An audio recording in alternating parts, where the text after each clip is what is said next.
And we are streaming live right now with Rohinni. Hi. How are you? How are you doing today? So you have a cool live demo going on. We're going to be checking out your demos. You have some new stuff you can talk about?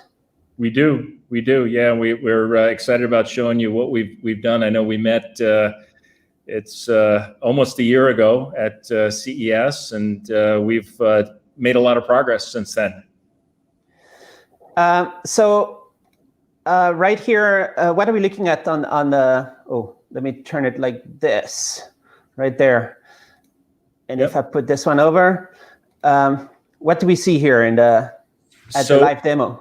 Yeah, so this is a demo that really highlights the capabilities of our technology and the products and the type of features that our technology enables. So what you see there is a light fixture, and we made that light fixture using, it's got about 3,000 mini LEDs. And so it literally looks like a piece of paper. It's paper thin, and the paper is folded into this organic shape. And it highlights the benefits of Rohinni's technology and using the Rohinni process to build these mini LED based products. And as you can see, it's ultra thin, it's very bright, but you can put your finger on that lamp and it generates no heat whatsoever. So it's super power efficient at the same time.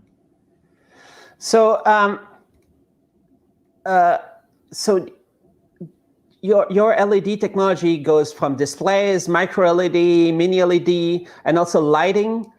And so this is a pretty big deal. There's light everywhere all the time. And a lot of people are talking about LED, but you're doing it in a special way. It is. I mean, that's what makes it so exciting with what we're doing. You know, what we do is we take these really small LED devices, your eye can't see it, and we place it at a high rate of speed really accurately on any kind of substrate. We could put it on glass, flexible printed circuitry. We've even done some work on fabrics. And you can see the benefits that you get is you can create products that are super thin, they're very lightweight, they're very low power, but the most exciting thing, and you can see in these videos, because you're putting a lot of these little devices together, you can animate it. So, you know, I joke around with my kids saying one day Rohinni will make you a T-shirt that is effectively a display, and you'll have different signage you can program on your T-shirt because we can do that with this tech. And at CES, I did a really awesome video with you where you were talking about and showing some amazing demos of what's going to kind of be the micro LED future, where Right. The micro LEDs are emitting directly, and you have it on glass, and you were also showing mini LED. And so that CES was like a few months ago, a little bit kind of like before Corona. So what's the latest? So since we met at CES, there are a couple of things that are new, and you could see on the screen, or you saw it just a second ago. We were showing you some keyboard backlight and logo products. We are in high volume production with those now. So our joint venture that builds those products that you see on the screen right now is shipping tens of thousands of those monthly, and they're going into production products.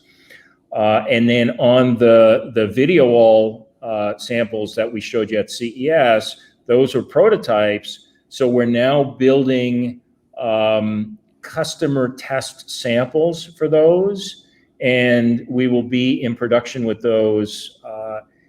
It'll be the first quarter of next year when we start shipping customer product. And there you're talking more about the mini LED product, right? That's right. The using as a backlight for LCD, like cutting edge LCD technology that might have quantum dots also to get and super bright and very good black levels. Yep, there's actually two different applications in displays that our BOE Pixie joint venture is focused on. One is for very high performance LCDs. So we use glass backplanes with lots of mini LED devices as a backlight, as a high performance backlight for large size LCDs. And we're building samples now in volume, you call them volume samples, not just one or two, for big OEM TV manufacturers. And these are single pane of glass, 65-inch, or 2 panes for 75-inch and 85-inch TVs, where you get 100,000 or more mini LEDs on that backlight. And it brings all the benefits to the LCDs that we talked about. And then the other application is what you showed before in the video, which is video wall modules. And we're doing single pane of glass video wall modules that are direct emission. So it's both applications that we're doing. So when you talk about 100,000 mini LEDs on the back of, let's say, an 8K 75-inch or bigger TV, 100,000 mini LEDs, but 10,000 zones. So the mini LEDs, they go in groups. They do, and those zones are each individually controlled. And you could get it as discrete as 100,000 zones if you have 100,000 emitters. There's a trade-off between cost and complexity that you got to work with. But in theory, you can get to a point where you have each of those emitters controlled individually, and so you get a super high resolution backlight. I've seen it done where you can pretty much watch the picture on the backlight. It gets so discrete. So the backlight technology is just on and off, and when you start to do like a display emitting is RGB is everything. So how is the difference in making one or the other? A couple of big differences. Obviously, when you're doing a display, you're doing a pixel, so you need a red, green, and a blue dye, and you need to control those individually for color mixing. So you've got quite a bit more complexity in what you have to do with that design to get it to function effectively. Whereas in a backlight, you're using LEDs that are all the same color, and you don't need to be as discrete as you do from a control schema standpoint. So it is simpler to do a backlight than it is to do a direct emission display module. So the backlight, you still need to do very high reliability to get into big volumes that the TV manufacturers are doing. Yes. And so it's we're talking huge infrastructure. And is that your partner BOE is doing a whole bunch of stuff in there? That's right. I've had the pleasure of visiting with them multiple times in Hefei, which is where they have their LCD fabs. And quite frankly, the latest Gen 10.5 fabs are some of the biggest buildings that I've ever seen and been in. And the amount of infrastructure they have in those facilities is incredible. And so our joint venture is located in one of their fabs in Hefei.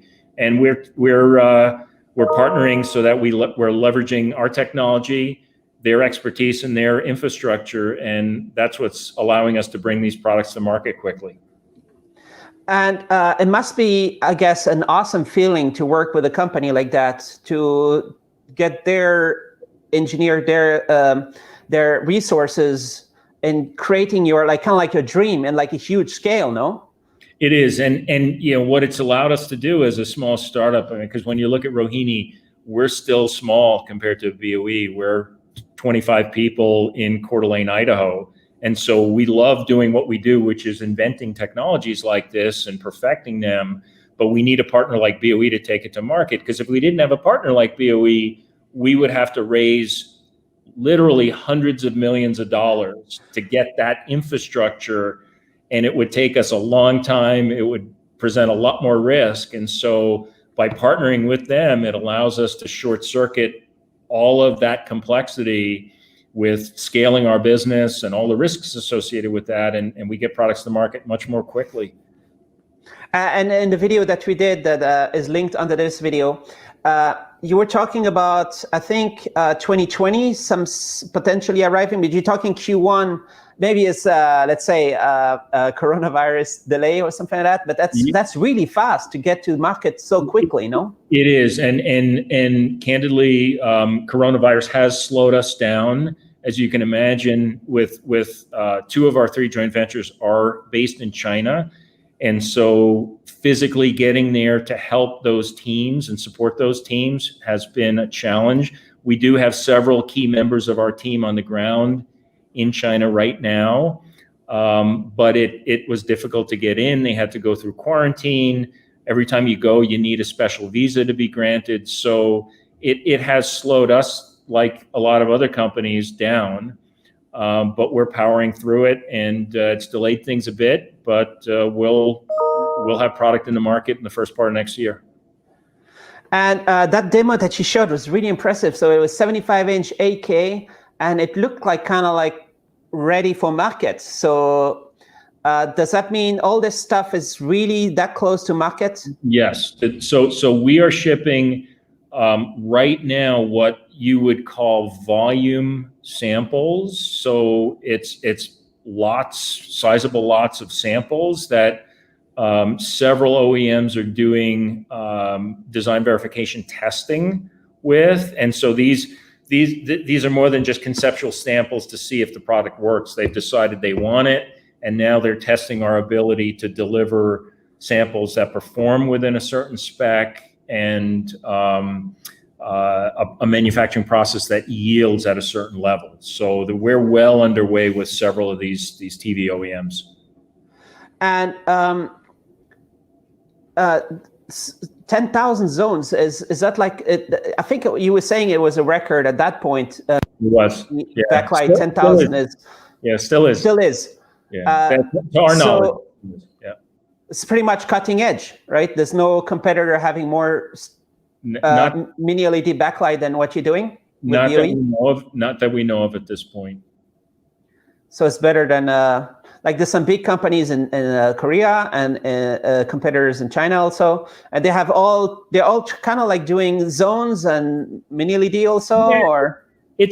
I think the conclusion that we've reached in the last 6 months is that the market for high performance mini LED based backlit TVs, LCD TVs, is happening now. And all of the OEMs are in the game. They have all announced product. And we're going to see at least the high end of the market proliferate the technology. And so all of the OEMs will have product in 2021. And for us, the key is, and we're really pleased about being partnered with the biggest LCD manufacturer. And this other part that you were showing, that was the kind of like the future tech stuff, where you have micro LED displays. Do you have some status, some updates you might be able to talk about what's happening there? So we're doing a lot of work in that area, but that's still under wraps and in the back room and behind the closed doors at this point. So the only thing we really talk about is we've got a great team of engineers focused on next generation using true micro LEDs and mass transfer and making good progress in that area. But so do you also talk more detail about, because you in the video we did, you were talking about robots at one point, and as far as I understand, it's like pick and place, but you're also talking about mass transfer, or how do you do this stuff? So the current generation of technology is mini LED focused, and our view is when you're at true micro LEDs, and let's make sure, for the folks watching this, they understand that at least our definition of mini and micro is if you're dealing with an LED that's between, let's say, 50 microns square to 500 microns square, that's in the range of what we would call a mini LED. Anything under 50 microns square would be a micro LED. And the other important distinction is mini LEDs are on substrates, whereas micro LEDs are typically stripped off or bumped off of a substrate. So you have an epitaxial, which is the active layer of an LED, an epitaxial layer only. And so handling a true micro LED is generally considered to be more difficult than handling a mini LED. And so right now, all of our products that we've talked about are mini LED based. And we use a process that allows us to take those mini LEDs, transfer them at a very high rate of speed, very accurately. It's not pick and place, and it displaces pick and place in the way it works, but it is different than when you see or hear or read about what people describe as a mass transfer process. We don't take 10,000 LEDs or 100,000 and transfer them in one cycle. We look at each and every LED, we know it's good, we know it works, and we know where it needs to be placed, and we do that at a very, very high rate of speed using our proprietary processes. So LED is amazing technology that has changed the planet, right? There's LED all everywhere. So, but the way that you're doing something special with something that's kind of like established, but you are making it smaller, better, and That's really a great description, because you've arrived at when I typically describe what we do versus people that are trying to develop these very complex mass transfer processes. We've taken components that are in the supply chain today, and we've figured out a way to place them at a much higher rate of speed, much more accurately. So we can buy everything we use off the shelf. There's no new materials, there's no new supply chain required. Whereas when you look at true micro LEDs and what it takes to create products, you've got supply chain changes you need to make all the way up through the LED manufacturers to the very back end of the production process. So there are many, many more very complex technical problems you have to solve for if you're building a true 3-micron square micro LED display than if you look at what we're doing to build a mini LED based LCD high performance backlight. And that's why you're seeing products using our process, today's process, being brought to market right now, because it's ready to go. We don't need any supply chain changes.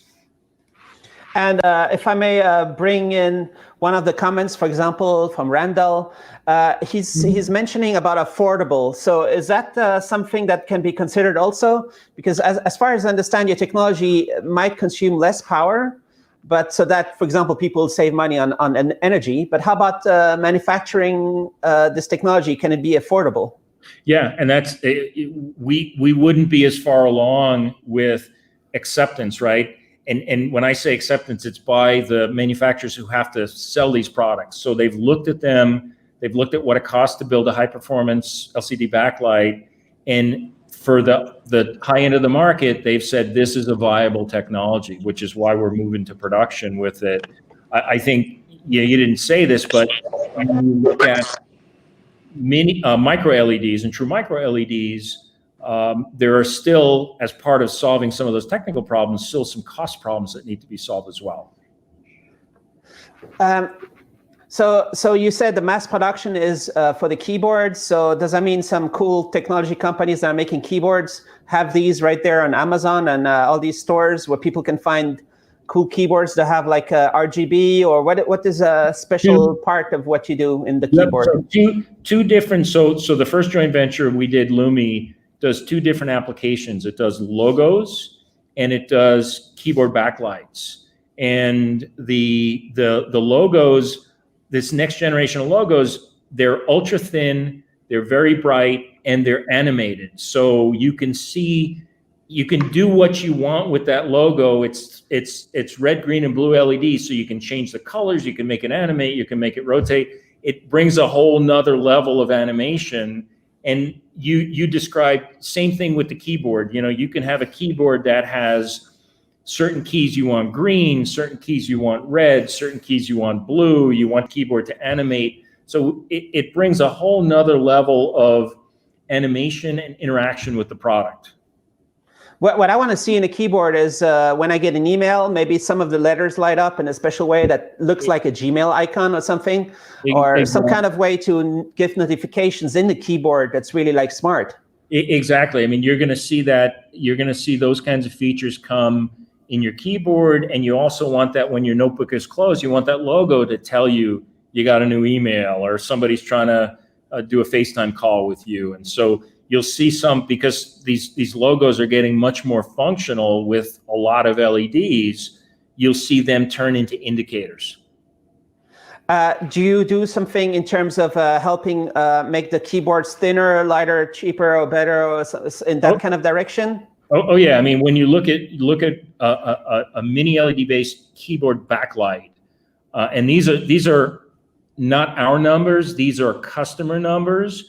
So they're about 60% less height.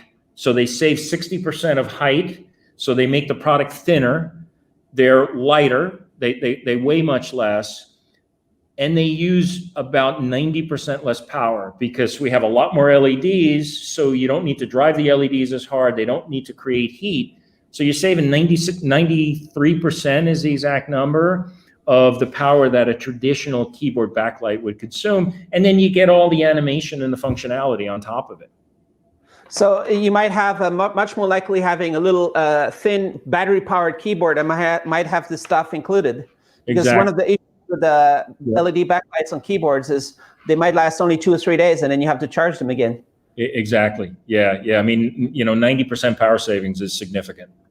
So basically, I could have months of backlight on my keyboard potentially. Depending on how big that battery is, it's certainly doable. And one of the other topics you were showing at CES was backlights on cars, and you have a partnership also going on there. And what's the status in that direction? Is it getting close to mass production? It is now. I haven't spent a lot of time in the automotive industry, but I've come to learn that the design cycles in automotive are really long. It takes a long time from when you win a design, let's say win a design of a taillight, to when that vehicle actually gets produced. And I've seen these cycles as long as 3 years from when you win something to when it goes into production. So that joint venture, and it's with a company called Magna, which is a very large automotive tier 1 supplier, that's up and running in Detroit. And we've got a full production line, and they are finishing up a very extensive suite of automotive qualifications. And they're shipping a bunch of customer samples to, you look around a parking lot and you see all the brands that they're shipping samples to at this point.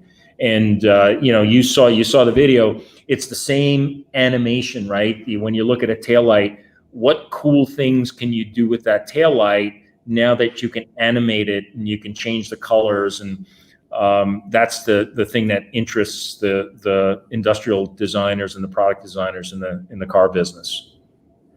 And if I may drag in another question right here, what is the typical lifespan of the mini-LED programmable products? And that I would guess is one of the big tricky things for you to solve is, for example, when you 10,000 zones, or eventually when you'll do micro-LED TVs, that you don't have broken pixels in there and stuff. So how does it just last? Is it supposed to last forever? Is it going to last forever? And how can you make sure? Yeah, so the cool thing about it is, I mentioned before, we're not using any new generation of components. So all the componentry we're using is identical to when you look at a packaged LED. It's the same level of componentry. And in some cases, it's even less complex a design because you have fewer connections. You're putting the unpackaged semiconductor right on the substrate versus putting the semiconductor in a package. So you have more points of failure in a package. And so because we're not using any new materials, we're not using any new components, all of the lifetimes, the longevity, the reliability, the yields have been proven for many years for these products. And so our products are going to achieve the same lifetime, the same kind of yields, the same kind of reliability that you get with a current packaged LED-based taillight, as an example. And we're just finishing going through the qualifications to validate that, which, so far it's proven that it's the same. And we expect it to be the same, let's say, in an automotive application. So don't really see any issues with degradation or lessening of reliability, longevity, yields. Now, the same can't be said for true micro LEDs, because you don't see products today that are using LEDs that small, and you don't see products today that are using epitaxial layer only LEDs, and you can't even probe an LED that small to determine whether or not it's going to light up when you place it, versus the LEDs we use, they're all probed and we know they're all good. So it's going to be really interesting to see, because one of the important things when you buy a TV, you want to use it for like 5-10 years, and you don't want to have like a burn-in, which some of the other technology might have, Right. which I think is a little bit strange that people pay like so many thousands of dollars and they have this risk that their TV might stop working after 3 or 4 years, in at least some corners that look really weird and stuff. But this is for sure not going to be an issue with mini LEDs, right? There's just going to be no burn-in. No burn. And I mean, that's an issue with OLED TVs. It's an issue with OLED taillights in vehicles. I mean, when you subject an OLED taillight to the temperature extremes, you get that you see in a car application, you see some serious, call them midterm, not even long-term, but midterm effects on the quality and the longevity of that kind of product.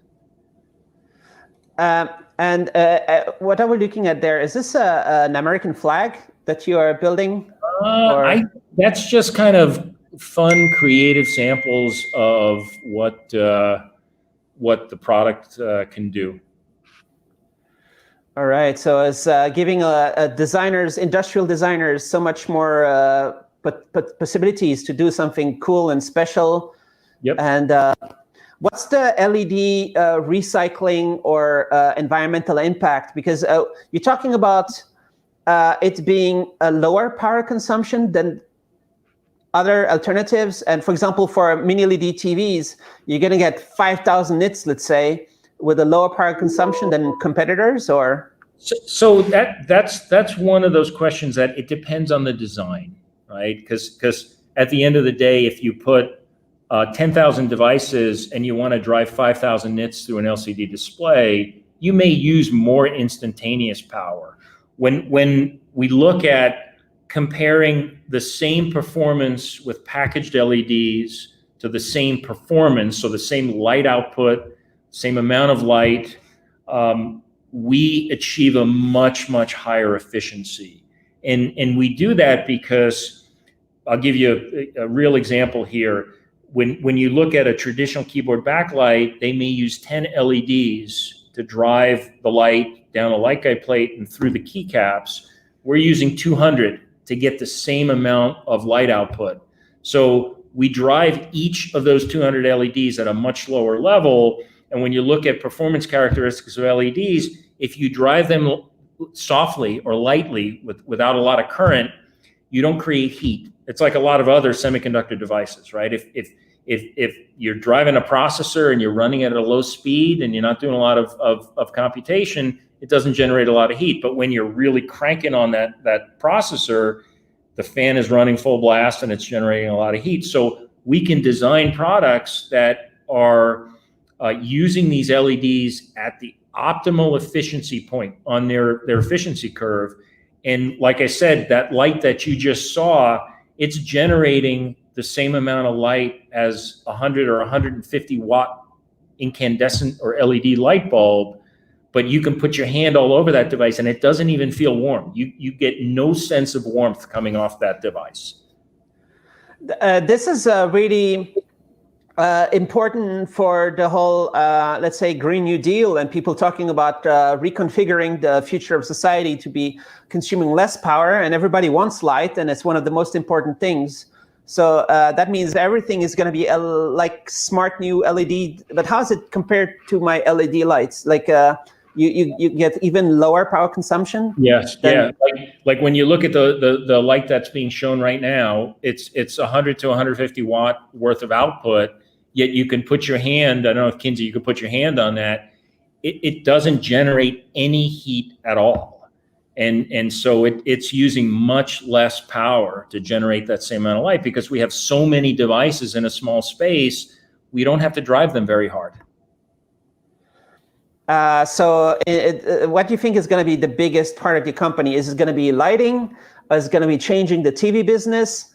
Is it going to be automotive, or just all of it equally? All of the above. We love all the above. So, and you know, like any good startup, we had to focus on an area where we could bring products to market first, and it was easy to understand the value proposition. But when you look at what we're capable of doing, we think we can change the world with this technology.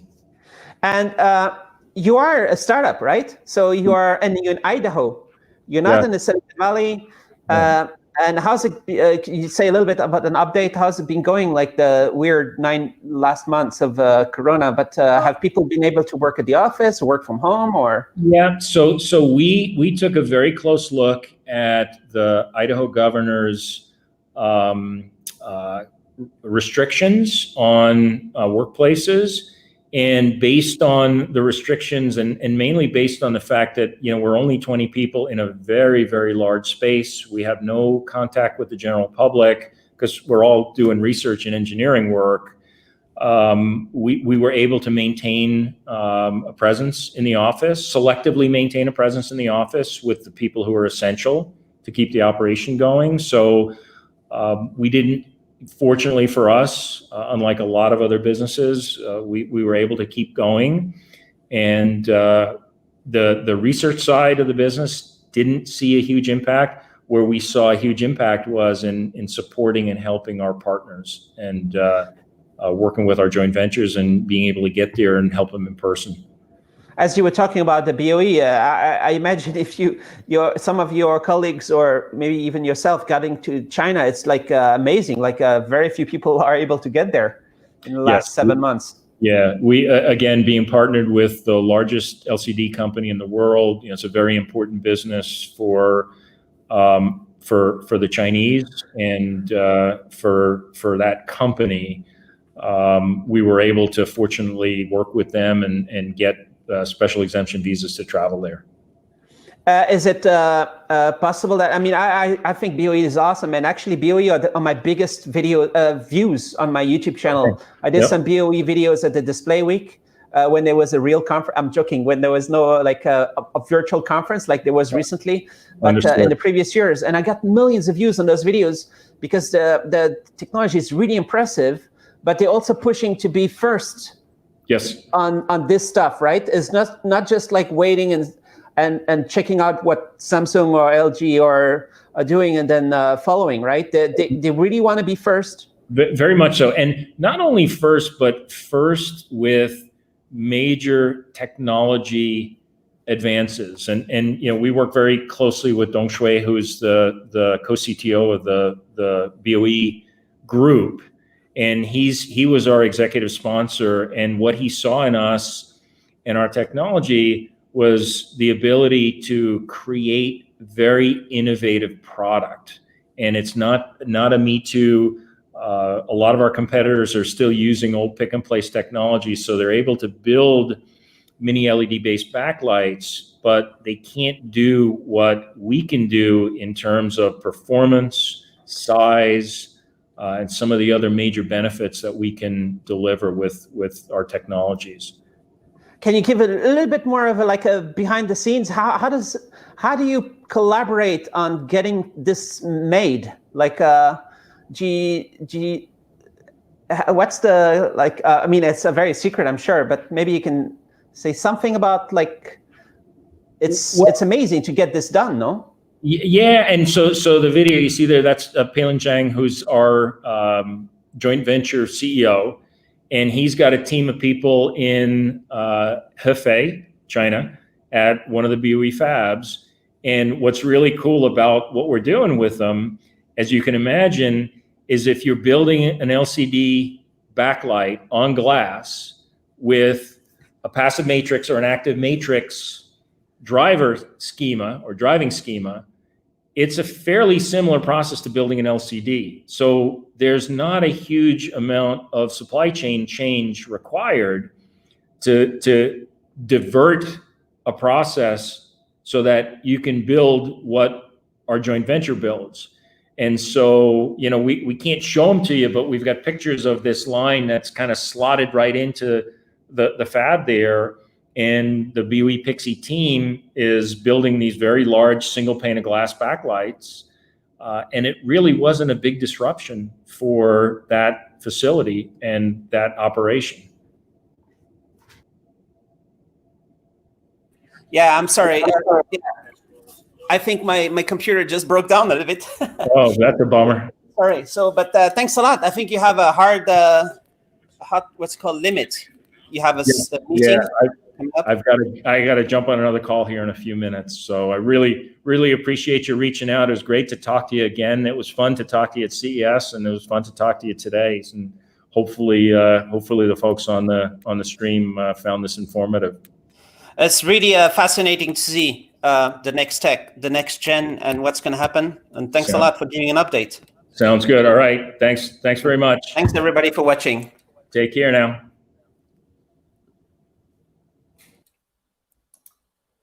All right, ending.